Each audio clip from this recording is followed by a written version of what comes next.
Spoilers ahead in My Hero Academia, episode 22, Ochaco versus Bakugo. Ochaco smells like a really tasty, like, chocolate beverage. Like, would you like an Ochaco smoothie? Yep. But then, like, you find out it's a chick, it's like, oh, that's harassment.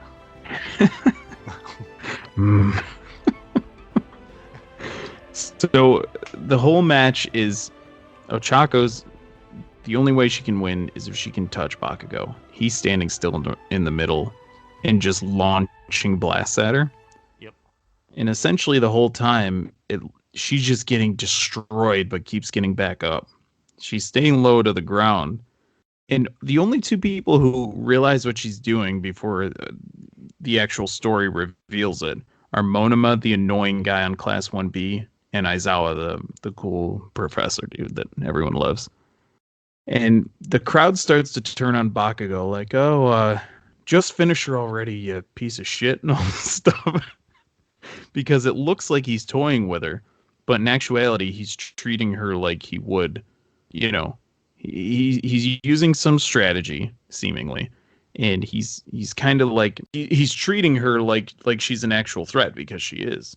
Which I thought was a little cool touch, because she seems like this kind of ditzy, innocent girl, but she's kind of a badass in this one. Yeah, I still don't understand how she managed to take so many hits from him. Like, he knocks people out all the time, and there's nothing that really explains why she's more durable than literally everyone else.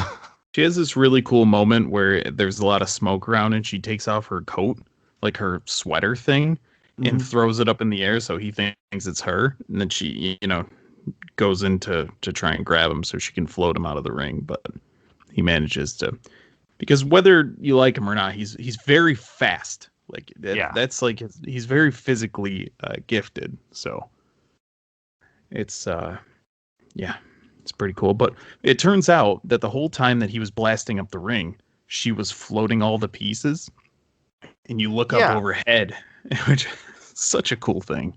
Go ahead. Yeah, okay, but I wanted to know, though, because I thought she couldn't float multiple things. Like, that's why her team didn't just float the entire time, because she can only, it's, limited. But she can float she floats a lot of rocks. Like, she makes it fucking rain.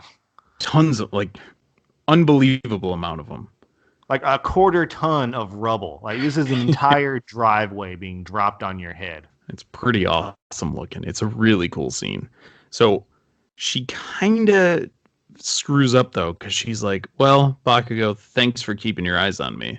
And then he, perks up. If she didn't say anything and just, made it rain on him, then I think we'd be having a different discussion. But essentially, if she had made it fall while there's a bunch of smoke, and then she threw her jacket, he would have been hit with the rocks, and then she could get in there or something. So essentially what she does is drops the rocks and keeps his attention on them, and then charges in to try and touch him, which I thought was cool again.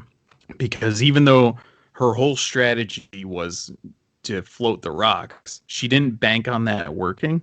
She figured that he would have enough blast to defend it. But then what happens is he blows it up and her at the same time, and she can't continue, which, was kind of the outcome we all expected, but it was a really, really cool fight. Probably the coolest fight. Yeah, the coolest fight so far, for sure.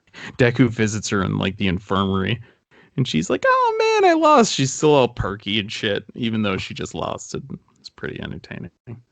But, yeah, I wasn't sure if that's, real perkiness or if that's, gonna be a thing later, because she seemed pretty intense in the ring, and then she's like, oh well, you win some, you lose some.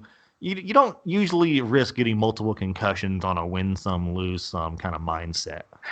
Right. They bank on this Mrs. What's her name? The healer. Yeah, I haven't seen any evidence that she can reduce long-term damage, because Deku's hands are all fucked up. Yep. She can't do anything about CTE twice either. A day. You think he has trouble with his alone time with RTS? Right. Do you think his hands bother him when he's using a keyboard or trying to unwrap a Snickers or open a bottle? Oh my God, he must have just so many problems with that. I think it's his left hand.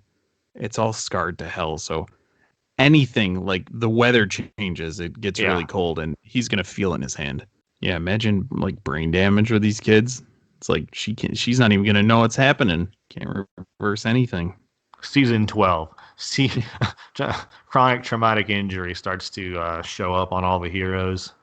It's a chronic traumatic In encephalopathy. CTE, So Endeavor's hands are like always getting shaky. Deku sees Endeavor in the hallway and has a little nerd moment. And Endeavor's like, with Endeavor's voice is awesome. Whoever that actor is really cool. Really cool voice. And essentially he's like, you have the same powers as All Might, same thing Todoroki did. And he's like, oh, you're gonna face Shoto next. Hit him really hard. It's like, you're such a dick.